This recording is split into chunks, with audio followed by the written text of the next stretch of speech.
Morning guys, Mark Ferrasci, Protect Dog Training in Diana. And if you've been watching my videos, you know that we're now feeding out of the hand. I just woke up this morning. The first thing I had to do is go mix the food, get a little wet, put it in the refrigerator with a hamburger so it'll get cold to start clumping. This is my rations from yesterday, but good. They're about 13 weeks old now. One of my users gave me the time. I'm real bad with time, guys. I don't, my day is every day at a time. I don't look too much in the future. I don't look too much in the past. I live in the moment. And that's because what the dogs have done to me in my life, they've taught me that. The dogs have taught me that the happiest place to be is in the moment. It's a beautiful day out here today. Beautiful morning. And to live in the moment, not in the past, not in the future. That's where your peace is at, right? Diana? Good. Now, if you notice something, yep, I now have luring really well set. She has some basic behaviors that she understands, which is the down. Good, good. And now we're starting to install that duration marker a little bit more. And she also has a lot of auditory stimulus that I put in here if you don't realize it, right? Things like those little lips wagging like that, right? Or my marker for the explosion release. Yep, good girl. That's been installed a little bit. Good. We've got the bowls working, the table working, and I have her high on the toy. Yep. Okay, so now I have everything I need to start taking her out in public. Maturity is about there. So we're gonna start going out in public the next couple days, Diana. Good girl, good, Diana. Nope, nope. Get it, get it, get it, get it. So we're gonna go out in public here in the next couple days. In fact, today I made, she's got a session to do in imprinting and scent work. We're gonna start that. And it's just gonna be nothing but going into food, teaching her to go into the food, into a box with a hole in it, or Logan House's little tubes that they have, that I've got a whole full set of tubes for that. And these guys are small enough with their heads to be able to still get in those tubes, so that might be the way I go. I'm not sure yet. We're just going to play with it, see how it goes. And all you're trying to do in the beginning is get her to understand that there's a reward with inside that hole to stick her nose into it, and then there's going to be food. There's no scent yet. We'll do that a few sessions, 3 or 4, until she gets the routine, and we start doing mumbly pegs with the one that's got food in it. Mumbly pegs, and to me, is nothing more than putting the food in one and then moving it and playing with it. As far as where you move it, she never knows where it's at. She's got to look at 3 to 5 of them and start sticking her nose in the right one as you move it around. That's why it's better to have 2 people, because one person is assigned what they call the trainer, which is usually the person handling the dog, and then the other one is the handler, the trainer and handler.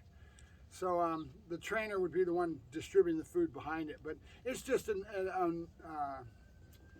call word to know which way your assignment is. One person's got to be handling the dog, one person's got to be doing the mumbly pegs and moving the food around in those tubes, right?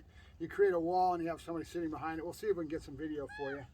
But it's just how you start the dog out with the imprinting and going after where it's going to be. The food starts it all. There was a video I did a few years ago where I had a dog by the name of Dutch. He's a Dutch Shepherd. One of my first Dutch Shepherds. It's what made me fall in love with him. A good friend of mine, Norman Augustin, went after, found her, believe it or not, on Craigslist. And there was a breeder that was breeding Dutch Shepherds. It was in Mexico, out of Mexico, and the dog's father was on the street as a police dog in Mexico. Real tough dog, and he didn't realize what he was going to get. He was just fishing around. He saw the ad, and he said, I'll go check it out. And he found out that the guys had suits, they had everything they need, so they had some basic knowledge of rearing puppies. And he went over and picked the best one and brought him back to me, and we made a deal. He did the decoy work. Norman's real good at helping to build the dog, so the decoy-wise, he knows what he's doing. So he did a lot of the decoy work, and then I started doing my old gypsy stuff and bouncing around to other trainers as well, decoys. And we built Dutch, and Dutch sold to a gentleman in the Bay Area who flipped him to a police dog trainer that got him into a cop shop up in the Bay Area, which was excellent for Dutch. He's out there doing what he was meant to do, and I did a pretty good job with Dutch. I was real proud of his work. So I'm not sure how he did when he went into with the law enforcement, but there's a lot of things I've learned about the law enforcement. It's a big world. There's not really law enforcement. Most of the time you'll have a head trainer, somebody's got training, or they'll have a firm like Alba Horse that's giving them the expertise, and then they have their own department. So they consider themselves a handler, not as much as a trainer. That's changing a little bit. But law enforcement's a whole nother world that I hope to touch one of these days. Ah, good dog, good. Good dog, good. Nope. Good. Good. Diana. Yep. Nope. Come on. Little shit, you're gonna have to learn not to chew on that. I'm gonna start beating you. I'm gonna start beating you. I've got her stepping around. Let me see if you guys can see this. Actually got the toy, all right. Not supposed to have that because I like Cassandra. Yeah, you got two bowls. Diana, yay, good girl. Out, out, good girl. So all I gotta do is shove food in their face and teach them to out off of that. That's their first hearing of that word. And I don't usually wait for, a lot of times the rules are you wait until you get the behavior set, then you give the word, but things like that I don't. There's no use waiting. She can hear that word right away as I feed her the food and take away the toy with an out, right? All right. There, Diana. Yep. Oh, you got to get up there. You notice me kind of doing this pause. I'm shaking my hands, waiting for her brain to go, oh, I know what I got to do to get the right answer, right? So you're trying to stretch that muscle. Get her to do her own thinking without as little of a cue or as little of a helping as possible. Yep. Like right there, see? I'm waiting, waiting. Diana. Good. She'll almost do it every time when you come off the table because I've lured right to it the whole time, right? So that behavior, the muscle memory is already there. Good. Good. Now she understands that duration word. Good. And you can see that by her waiting, putting her head down. Good. And that's perfect. I can build on that, right? Good. Distraction, good. She doesn't know what any of it really means, but it'll all add up. 2 and 2 always adds up to 4. Always have the right answer. Consistency. Good. Good. There was a video that went out on Facebook yesterday of a decoy giving a seminar, good, to a bunch of cops teaching them about bite work. And he prefaced it or explained it as far as asking a question. And I thought that was a really good way of conveying the thought to those who were watching. Good. And then he'd have a response on the bite. Yes. And the dog would have always the same response. Well, that's the same thing as I'm saying when I say 2 and 2 always adds up to 4, right? And if you've taught the dog learn to learn at a young age like this, it's always that way. With everything we teach, and the dog starts to learn to look for the right answer, right? Good. And so when he was doing that in the suit, right away, a dog of mine would pick up on that as a joker. You take him out and he would be going to advanced type work with you have a good decoy that knows their stuff to teach the fundamentals. And what they were teaching that dog obviously was to dig in, right? Every time he'd grab the fur or do something, the dog would have some discomfort here. He was teaching the dog the right answer to counter that, and that's why they call it countering. If you think about it, countering that would be to dig in, right? And then as soon as you get the counter, you give a response. Good. And that tells the dog 2 and 2 always adds up to 4. The same equation, the answer is always there.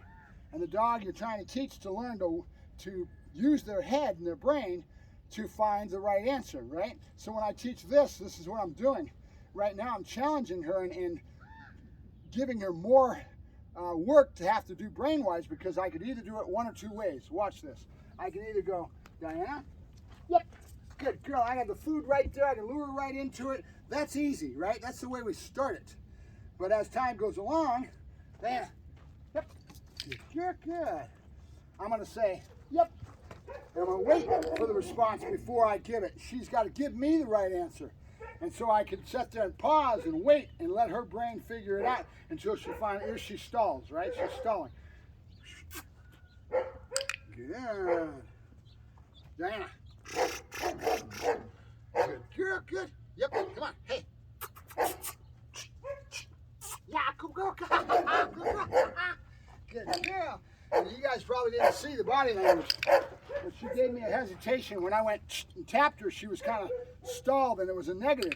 So I right away picked it up and drive. If you saw me, I ran right away to drive, take her to that happy spot, right? Remember, drive is your friend. It's a double-edged sword. You got to know how to work it. But drive is your friend. You always want to go to a drivey motion if you get any negative in the dog's brain, right? So you're reading that body language. She went negative on me because I went, she was going, oh. You went to the negative side. Right away, I took it to the positive side by going into drive, right? And flip it. Good girl. Hussy. Come on, come on. Good. Good. All right, we're done. We're done. All right, that's it for Diana's first wake-up routine this morning. She's chewing on the table. No. So I'm going to start stopping that negative behavior. No. Good. Good girl. No. Good. Take her head away from it. Diana. Good. Diana. Nope. Come on. Good girl. Good.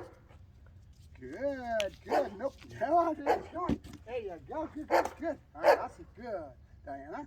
Good. Diana. Yep. Good. Good. Good. She doesn't understand the dog's name pause into reward, so she will with time, though. All right. Mark Ferrasci, Protect Dog Training. And Diana, she goes off to go visit her brothers and sisters. Have a good day, guys.